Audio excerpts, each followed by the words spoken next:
Hey guys, we're going to talk about factoring by grouping today. So just to review the distributive property.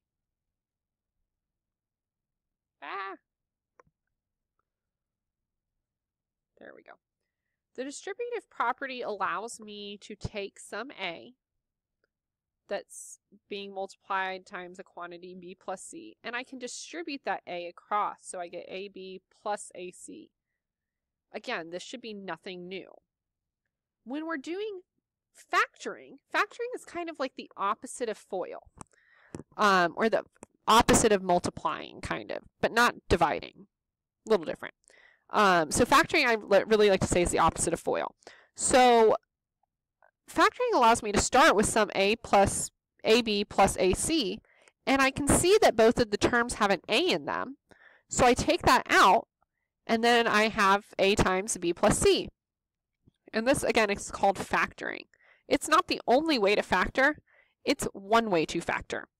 So, for example, if I had 15W minus 3V, I can look at both of these terms and I say, okay, the variables are different, so that's not in common.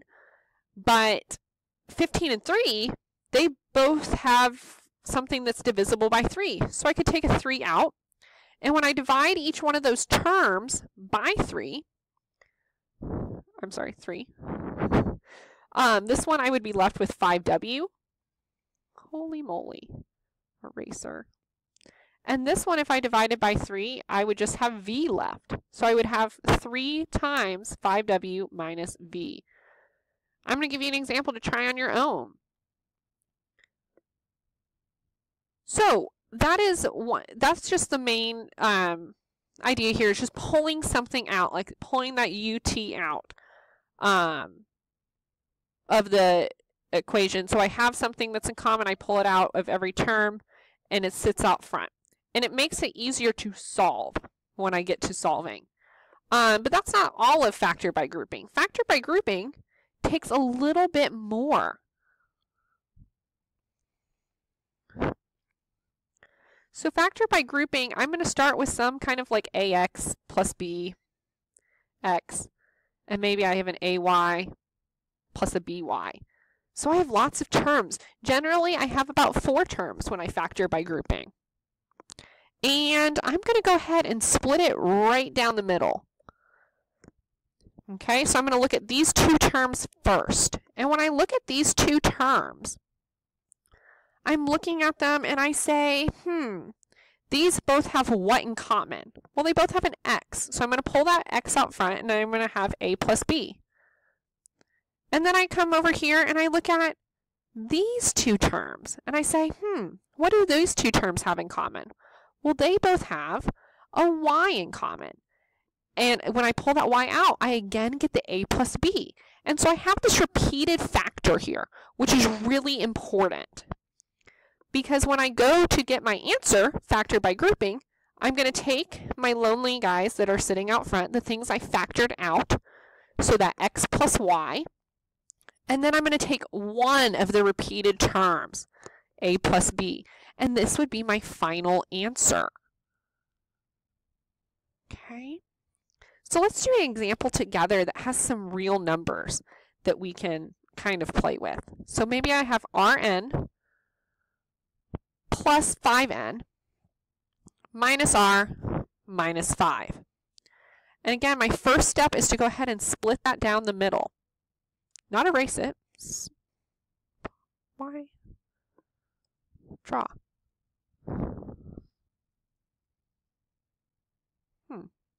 Don't know why it's not drawing. But I would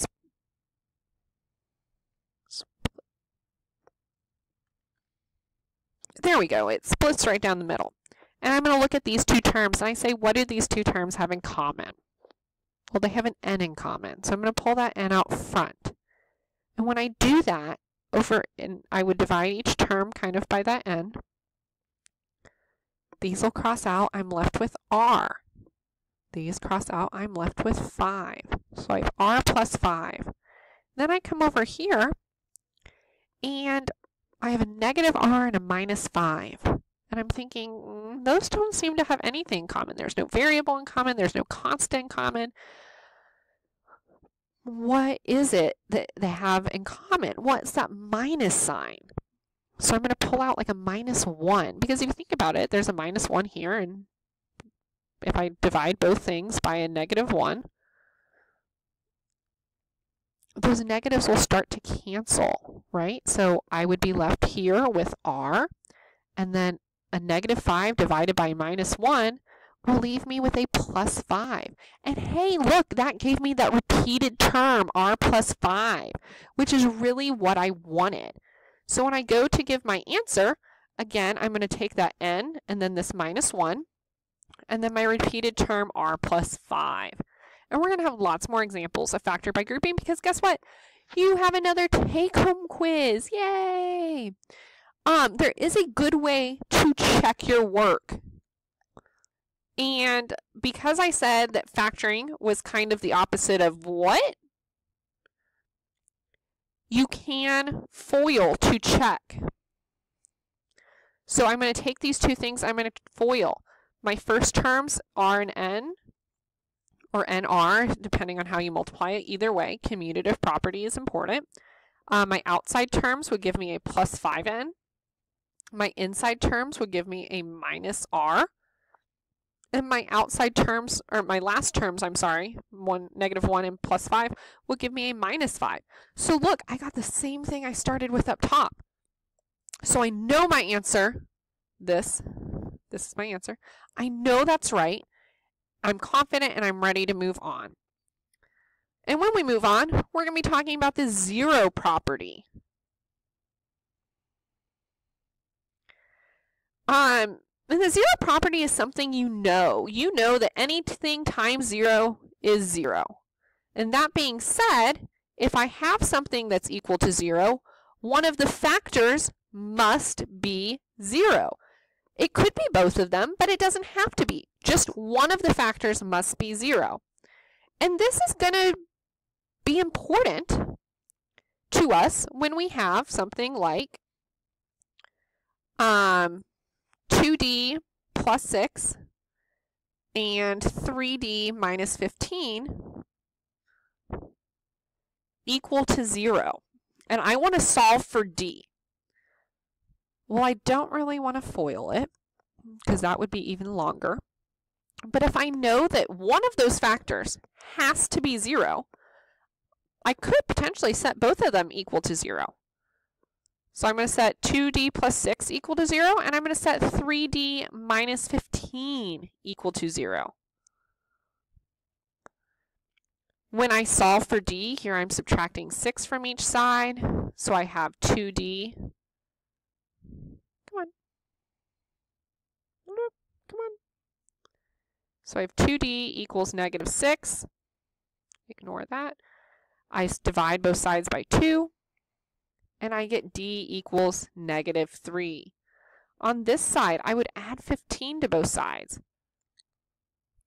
So I get 3d equals 15. I divide both sides by 3. And I get d equals 5. Now, which one is my answer? Well, they could both be. And if you go back and check, they will both work. So my answer would be, and I use these cool little squiggly bracket things, -3 and 5. My complete answer is both things. Okay?